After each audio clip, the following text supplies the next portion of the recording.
All spring, politicians, journalists, and strategists awaited Governor Brian Kemp's decision. Obviously, I have a lot of people reaching out to me, and I'm going to just try to get, a little bit of downtime where I can to kind of think through things, and then we'll keep people posted. Republicans see Georgia as their top pickup opportunity and saw Kemp as the strongest candidate to challenge Democratic Senator Jon Ossoff in 2026. Of the states President Donald Trump won in 2024, Georgia is the only one with an incumbent Democratic senator up for re-election. But in the end, Republicans failed to land their top recruit as Kemp passed on a Senate campaign.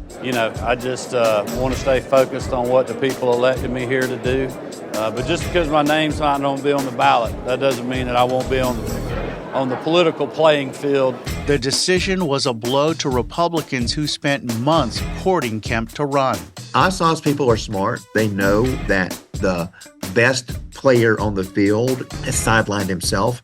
I'm envisioning corks popping and loud celebratory yells. On today's show, what the two-term governor's decision to opt out of the race signals about Kemp's political future, the fight for control of the Senate in 2026, and the status of the body itself. Plus, I'll take you inside the Georgia Democrats' election for a new chair ahead of the midterms. 98 votes for Wendy Davis, 116 votes for Charlie Bailey.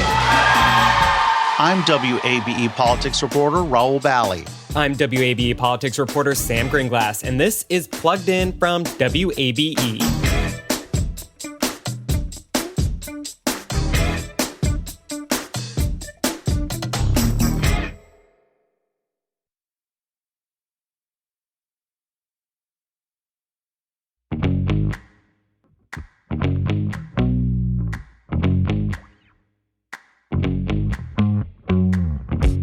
Well, Rahul, you mentioned journalists, strategists, and politicians waiting on Kemp's decision with bated breath. Count me among those journalists. And now we finally have an answer. Let's start with the basics, Sam. Why was Kemp such a highly sought-after nominee? I mean, like in college football terms, the number one recruit. Well, remember, Georgia is the only Trump-won state where Senate Democrats are defending an incumbent next year. And, Kemp is the most widely popular Georgia Republican, maybe even most popular politician in the state. You can't hardly name another Republican major official in the country who took on Trump and won and is still beloved by Republicans. It's absolutely without parallel. Republican strategist Brian Robinson there referring to 2020. That's when Kemp rebuffed Trump's plea for help overturning the election result. Trump then backed a primary challenge against the governor who Kemp trounced. Kemp then went on to handily defeat Democrat Stacey Abrams for a second time. And then, before the end of the 2024 presidential campaign, the two men had reconciled. Now, Democrats hope Trump's second-term actions will boost them in the midterms. And we saw that with Ossoff beginning his re-election bid last month with really strong words about the president. Georgia will bow to no king. An AJC poll last week found Kemp in a dead heat with Ossoff, but Ossoff led the other Republicans polled by a healthy margin. Ossoff's people are smart. They know that the best player on the field has sidelined himself.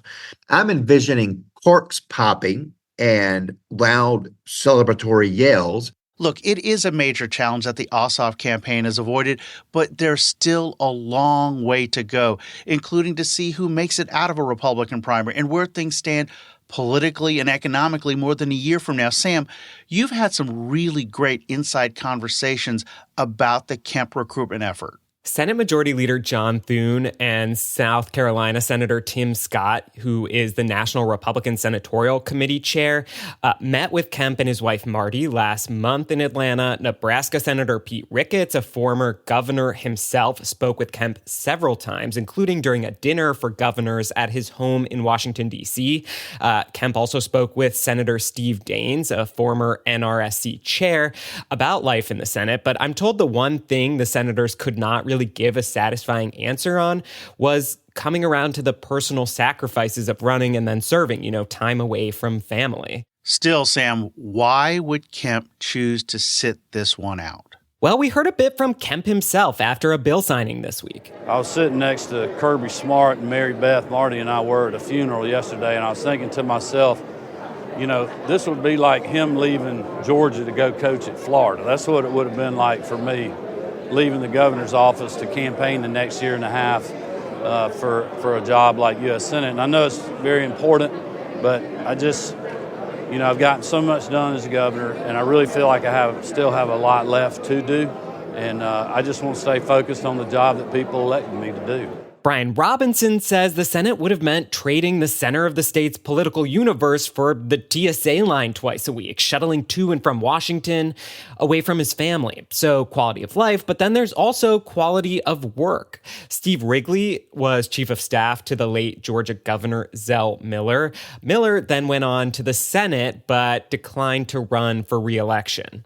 He told me once, he said, you know, I just don't have the personality where I want to be here for 20 years in hopes of becoming a subcommittee chairman. Wrigley was working in his garden when I gave him a call. I'm down to the last 4 packs of zinnia seeds, and I'm done. And he told me going from powerful chief executive to one of 100 in a polarized, sometimes paralyzed Senate was really difficult for his old boss. So I think it was Joe Biden, who was in the Senate at the time, told him, you know, a lot of you governors just have difficulty transitioning into being a senator. And that dynamic is even more pronounced today. You know, in Michigan, Democratic Governor Gretchen Whitmer declined to run for an open Senate seat. Colorado Democratic Senator Michael Bennet is running for governor. And New Hampshire Republican Governor Chris Sununu, another top recruit, passed on a Senate run as well. Jay Morgan, a veteran of Georgia GOP politics, says Congress over the years has really ceded a lot of power to the president. Trump is just manhandling the Congress right now. The Congress has never been more irrelevant. Now, the same day Governor Kemp made his decision public, he addressed donors at an event at Sea Island. One of the things mentioned by Kemp was being all in or not when it came to the Senate run. One of the governor's closest allies tells me he doesn't blame Kemp for not jumping into the race for a number of reasons, including, as you mentioned, going from the chief executive of the state of Georgia to going to the gridlock in Washington, saying it just couldn't be appealing to him. Yeah, exactly. And, you know, I think that's probably what a lot of the reaction has sounded like. But I wonder what this means for the broader race now, especially when we're talking about the Republican primary. So the Georgia GOP Senate field had been frozen, but things are moving quickly now. Thursday morning, we had our first major Republican jump into the race as Congressman Buddy Carter, who represents the Georgia coast, including Savannah, announced he was in. Here's a little bit of his television commercial. Trump has a warrior in Buddy Carter. Buddy Carter, warrior, great guy. Buddy helped Trump secure our border and put America first. And he knows the difference between a man and a woman. MAGA warrior, Buddy Carter for U.S. Senate. I'm Buddy Carter, and I approve this message. Another name? A lot of conversation about Congresswoman Marjorie Taylor Greene, who was asked about it on News Nation on Monday. The polling shows I can win the governor's primary or I can win the Senate primary. So what are you going to do? I can also continue to represent my district. So what are you going to do? That's a choice that I can make, and I'll give it some thought. So some of the other Republican names out there include Congressman Mike Collins, Insurance Commissioner John King, and Secretary of State Brad Raffensperger. Now, let me take you back to the bill signing in Monroe County, where Kemp made his first public comments. Kemp told reporters that he's taking a wait-and-see attitude when it comes to the Republican primary. Well, I mean, I had a good conversation with President Trump about my decision. And I'm going to continue talking to him about the races in Georgia. I think if it's possible, it would be great if we can line up on things. That's hard to do sometimes in primaries, but it's really too early to tell on how that's going to shake out. Let me take you back to Kemp's donor retreat on Sea Island, where, you know, some political figures started moving very quickly to position themselves for a possible Senate run. Look, this is really the first genuinely open Republican primary for the U.S. Senate that I can remember since 2014. And Sam, you know, when I think about that race, there was a former Secretary of State in that race and 3 sitting members of Congress. And, I think the prospect of Green's candidacy is giving many strategists flashbacks to the campaign of another polarizing Georgia Republican, former University of Georgia football player Herschel Walker, who lost to Democratic Senator Raphael Warnock in a 2022 runoff. The NRSC is deciding on a state-by-state basis whether to get involved in Republican Senate primaries. As the most popular Republican in Georgia with a powerful political organization of his own, Kemp has also signaled he may be interested in helping to shape the field. He told Trump and Senate leadership this week that he will, quote, work alongside them to ensure we have a strong Republican nominee who can win next November. Jay Morgan says he is among the Kemp supporters disappointed by Kemp's decision. But I don't think anybody can be mad about it because this guy has been a true workhorse in American politics. And skipping a run now does not mean Kemp's career will end when he leaves office in 2027. Warnock is up for re-election in 2028 and also up for grabs that year, Rahul, the White House. So let's take a break here. This is Plugged In from WABE.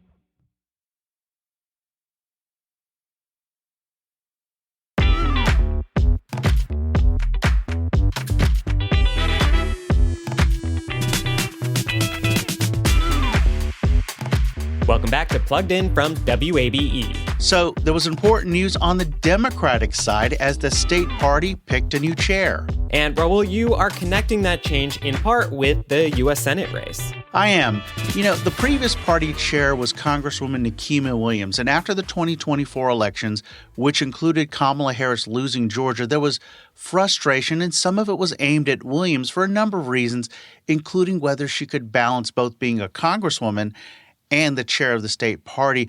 One of those people who raised concerns, U.S. Senator Jon Ossoff. So back in March, the Democratic State Party Committee made a change to their rules to make the party chair a paid and full-time position. That opened the door for Williams to step down, which also happened in March. So that brings us to Saturday in a labor union hall in the Lakewood area of Atlanta. Okay, on to the big show. We will now begin elections for state officers. We will start with the chair election, followed by the treasurer election. That's the voice of interim party chair Matthew Wilson.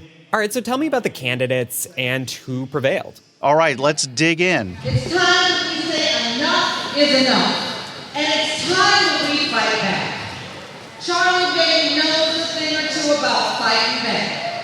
That's Congresswoman Lucy McBath giving her nominating speech for Charlie Bailey, who was seen as one of the leading candidates going into the race. Bailey has run for statewide office a few times, including as Democratic nominee for Attorney General in 2018 and Lieutenant Governor in 2022. Good afternoon, Democrats. In his speech, Bailey talked about bringing back base Democratic voters, raising money, including from outside the state of Georgia, spending money on races, specifically 50-50 races, and county party infrastructure. My name is Charlie Bailey. I am proud. He also talked about giving voice to anger over what's happening on the state and national levels. Yeah, and that's something we've heard a lot about at various Democratic forums in the last few weeks. That's right, Sam. You heard different variations of those themes during speeches from candidates including State Senator Nabila Islam Parks, former Augusta Mayor Hardy Davis, and Wendy Davis, a former Rome City Commissioner who ran in the Democratic primary to challenge Congresswoman Marjorie Taylor Greene. I should mention there was some frustration that Senator Jon Ossoff had gotten involved in the race by throwing his support behind Bailey, including actually being in the Union Hall, standing with Bailey and McBath. The vote results are in. Please return to your seats. Bailey and Wendy Davis advanced to the second and final round of voting.